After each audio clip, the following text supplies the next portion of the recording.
জয় শেখ হাসিনা। না না না না না না।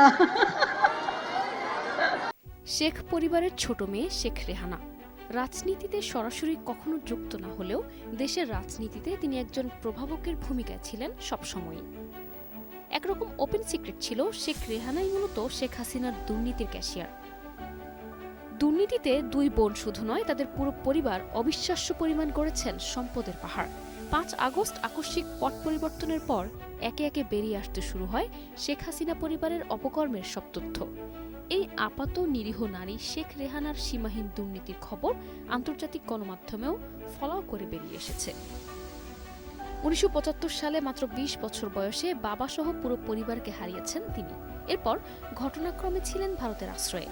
তার ভবিষ্যৎ নিয়ে চিন্তায় পড়ে গিয়েছিলেন তার পরিবার। সিদ্ধান্ত হয় বিয়ে দিয়ে সমস্যার সমাধান করবে। অনেকের মনে প্রশ্ন, কিভাবে বিয়ে হয়েছিল শেখ রেহানার। শেখ পরিবারের মৃত্যুর পর ১৯৭৬ সালে শেখ মুজিবুর রহমানের ফুফাতো ভাই মুমিনুল হক খোকা তখন লন্ডনে। তখন শেখ রেহানার চিঠি এলো তার কাছে। সেখানে রেহানা লিখেছিলেন, কাকা, আপনি আমাকে এখান থেকে যদি ৭ দিনের মধ্যে নিয়ে না যান, তাহলে আপনার সেই আদরের রেহানার লাশ যাবে এখান থেকে। এই চিঠি পেয়ে চিন্তিত হয়ে পড়েন রেহানার চাচা। এর কিছুদিনের মধ্যেই ভারত থেকে লন্ডনে নিয়ে গেলেন তার বাসায়। এর আগে রেহানা যখন দিল্লি থেকে আসেনি, তার আগেই তৎকালীন এক রাষ্ট্রদূত হুমায়ুন রশিদ চৌধুরী খোকার কাছে প্রস্তাব দিলেন রেহানার সঙ্গে তার ছেলের বিয়ে দিতে চান। তখন খোকার মনে পড়ল অনেক দিন আগের কথা।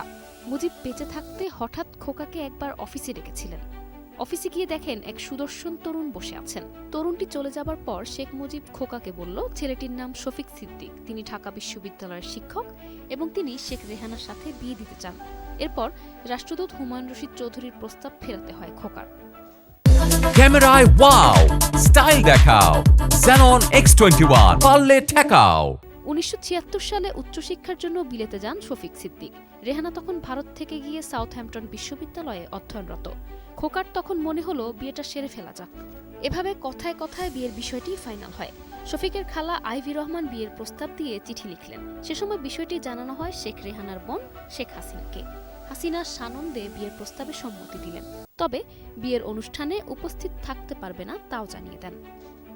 এরপর ১৯৭৬ সালের জুলাইয়ের শেষ সপ্তাহে বিয়ের দিন ঠিক করা হলো। নিয়ম মেনে গায়ে হলুদ হলো। এদিকে শফিকের তরফ থেকেও রেহানার জন্য বিয়ের শাড়ি, আংটি, গহনা ও হলুদের তত্ত্ব ঢাকা থেকে পাঠিয়েছিলেন শফিকের মা। এরপর শফিক সিদ্দিকের পরিবারের লোকজন, রেহানার বান্ধবী ও তৎকালীন বাঙালি কমিউনিটির লোকজন মিলে বিয়ে দিলেন শেখ রেহানার। News desk, ২১ television.